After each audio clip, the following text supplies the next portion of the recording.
بسم اللہ الرحمن الرحیم۔ السلام علیکم ناظرین، قومی کرکٹرز کے خلاف شکنجہ مزید سخت کرنے کا فیصلہ کر لیا گیا ہے۔ اب ایک قدم جو اٹھایا ہے پی سی بی نے، وہ قومی کرکٹرز جو ہیں، جو بڑے بڑے ہمارے کھلاڑی ہیں، ان کے لیے کروڑوں کا نقصان کر سکتا ہے۔ جی ہاں، بڑے کھلاڑیوں کو کروڑوں روپے کے نقصان کا خطرہ ہے، اور اب اس فیصلے نے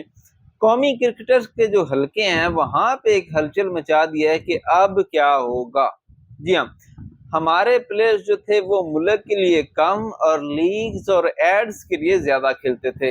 اور اس میں کسی کو کوئی شک نہیں ہے۔ اب پی سی بی نے ایک نیا میکنزم بنایا ہے، ایک نئے رولز بنا دیے ہیں، نیا قانون بنا دیا ہے کہ اب جو لیگز ہیں وہاں پہ شرکت جو ہے وہ بہت کم کر دی جائے گی۔ یعنی کہ قومی کرکٹرز جو ہیں وہ صرف پاکستان سپر لیگ میں، قومی ٹیم میں، اور اس کے علاوہ زیادہ سے زیادہ 2 لیگز میں پورے سال میں کھیل سکتے ہیں۔ آپ کو پتا ہوگا کہ بھارتی جو کرکٹرز ہیں وہ آئی پی ایل کے علاوہ کہیں پہ بھی نہیں کھیلتے، لیکن آئی پی ایل میں انہیں ایک اچھا معاوضہ دیا جاتا ہے۔ اس کے علاوہ بڑے بڑے جو کھلاڑی ہیں، بڑی بڑی جو ٹیمیں ہیں آسٹریلیا، انگلینڈ وغیرہ کی، ان کی جو اے ٹیمیں ہوتی ہیں نا، وہ کھلاڑی لیگز میں جا کے نہیں کھیلتے، بلکہ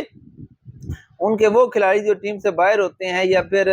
جن کو کی سلیکشنز نہیں ہو رہی ہوتی، یا اس طرح کے جو کھلاڑی زیادہ تر ہوتے ہیں، وہ جا کے لیگز میں کھیلتے ہیں۔ آپ نے دیکھا ہوگا کہ پاکستان سپر لیگ میں بھی کوئی مطلب بہت ہی اچھے پلیئرز جو ہیں نا باقی ٹیموں کے، وہ نہیں آتے، وہی کوڑا کچرا ہی آتا ہے، میں تو کہوں گا۔ ہاں، آئی پی ایل میں آتے ہیں، اور آئی پی ایل میں تو پھر آپ کو پتا ہے جتنا پیسہ ہے، تو پلیئرز جو ہیں وہ مطلب پریشرائز کرتے ہیں اپنے بورڈز کو، اور پھر بھارتی کرکٹ بورڈ کا اثر و رسوخ جو ہے وہ بھی کام کر جاتا ہے، اور اس وجہ سے پلیئرز جو ہیں وہاں پہ آ جاتے ہیں۔ لیکن اب یہ فیصلہ کر لیا گیا ہے کہ یہ جو پاکستانی پلیئرز کی عیاشیاں ہیں باہر کی لیگز اور باہر جا کے، یہ صرف لیگز میں جا کے پیسے نہیں کماتے، یہ ایک تو لیگ میں کھیلتے ہیں، پھر وہاں پہ سپانسرشپس ہوتی ہیں، پھر وہاں پہ ایڈز میں کام کرتے ہیں، پھر وہاں پہ یہ دعوتوں میں جانے کے بھی پیسے لیتے ہیں۔ تو ان کے لیے تو یہ خیر ایک بڑا ہی گھاٹے کا سودا ہے، لیکن پاکستان کرکٹ بورڈ نے پلیئرز کو انجری سے بچانے کے لیے، فٹ رہنے کے لیے اور تازہ دم رہنے کے لیے، قومی کرکٹ ٹیم میں کھیلنے کے لیے یہ فیصلہ کیا ہے کہ اب ان کی جو لیگز میں شرکت ہے اس کو محدود کر دیا جائے۔ اب